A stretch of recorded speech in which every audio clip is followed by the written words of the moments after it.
Hello and welcome to BuzzTV's The Daily News. Welcome.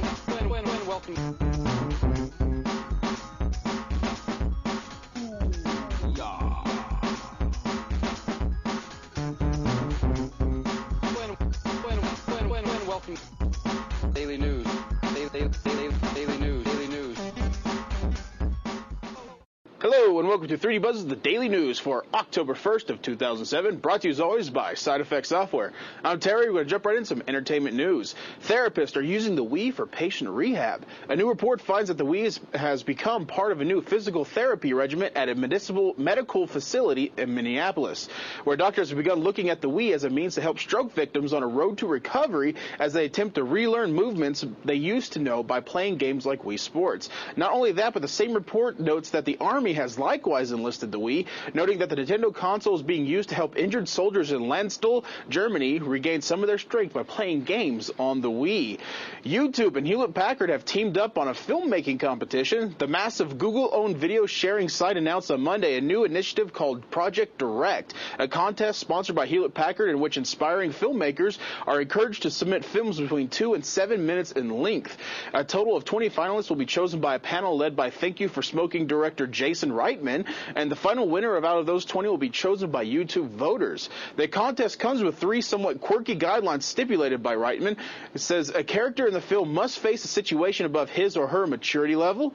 The aforementioned line, I demand an explanation for these shenanigans, what do you have to say, must be included somewhere in the dialogue, and one scene must include one character passing a photograph from one character to another. So if you guys are aspiring filmmakers, go check that out. You may win top prize, who knows. Sony is going to launch an ultra-thin TV in December. Sony, the world's #2 liquid crystal display TV maker behind Samsung Electronics, expects an 11-inch OLED TV with a thickness of 3 millimeters to sell for $1,740. OLED panels are energy efficient, make thin and light displays, offer crisp pictures, and have strength in showing fast-moving images suitable for watching sports events. But it's technologically difficult at the moment to make larger panels, a factor that limits the appeal of the otherwise promising next-generation television. It was stated that the $1,740 price tag, without taking profitability into consideration, suggesting Sony will make a loss for each of its sales in the initial stage of the TV's lifetime. Monthly production will come to 2,000 units. In comparison, Sony plans to sell 10 million units of LCD TVs in the next year to March.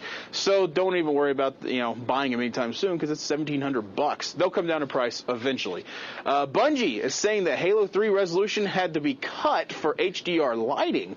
Following last week's debacle of Halo 3's apparent resolution deficiency, the folks at Bungie have come out pleading their case, stating that the game's visual acuity was given the backseat to HDR, or of course, as you guys know, high dynamic lighting, which allows for a broad range of exposures, making possible much greater extremes of light and dark.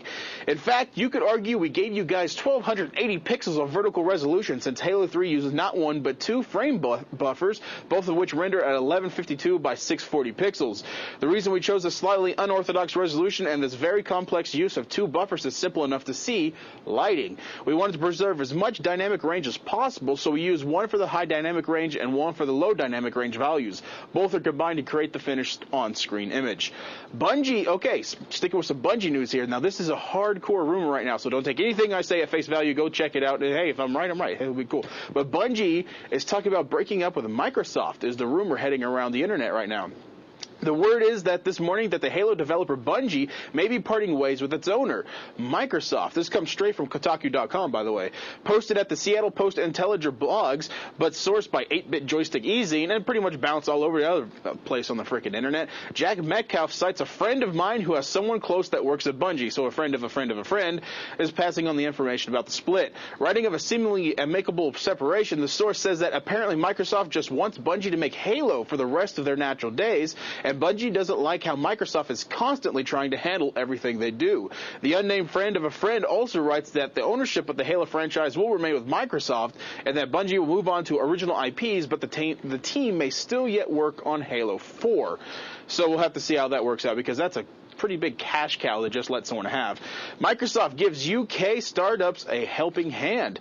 Microsoft Chief Executive Steve Ballmer said the aim of the so-called Startup Acceleration Program is to help those companies that show enormous potential find it difficult to get started right away a helping hand. A similar program has been running in the U.S. since August. Software offers huge opportunities for new U.K. businesses, but even great ideas and groundbreaking innovation are sometimes not enough to bring long-term success, Balmer said.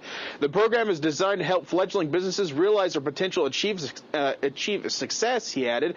It includes technical support and guidance on Microsoft technologies and platforms including Silverlight, Microsoft's competitor to Adobe Systems Flash, and its live service, which also received a shot in the arm with the announcement of the new services on Monday. eBay's $4 billion lesson in the value of hype. This is very sad. When eBay bought Skype in 2005, it boasted that Skype had 52 million users and was adding 150,000 new ones a day.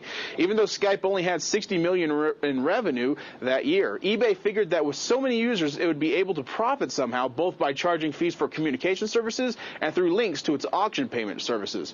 Today, eBay admitted that this was a whopper of a mistake and is taking a $1.4 billion charge to reflect the gap between what it paid for Skype and what it turns out to be worth.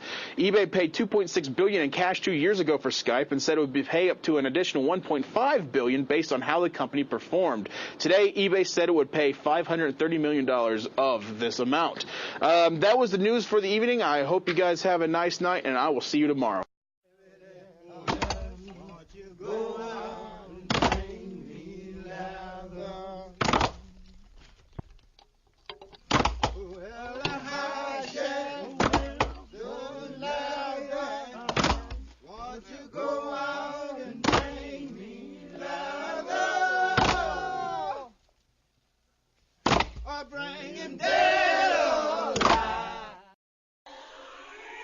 Hello and welcome to BuzzTV's The Daily News. Welcome.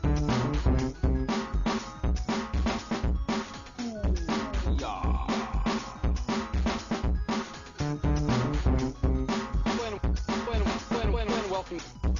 Daily News. Daily News. Hello and welcome to 3D Buzz's The Daily News for October 1st of 2007, brought to you as always by Side Effect Software. I'm Terry. We're going to jump right into some entertainment news. Therapists are using the Wii for patient rehab. A new report finds that the Wii has become part of a new physical therapy regimen at a medical facility in Minneapolis, where doctors have begun looking at the Wii as a means to help stroke victims on a road to recovery as they attempt to relearn movements they used to know by playing games like Wii Sports. Not only that, but the same report notes that the Army has likewise enlisted the Wii, noting that the Nintendo console is being used to help injured soldiers in Landstuhl, Germany, regain some of their strength by playing games on the Wii. YouTube and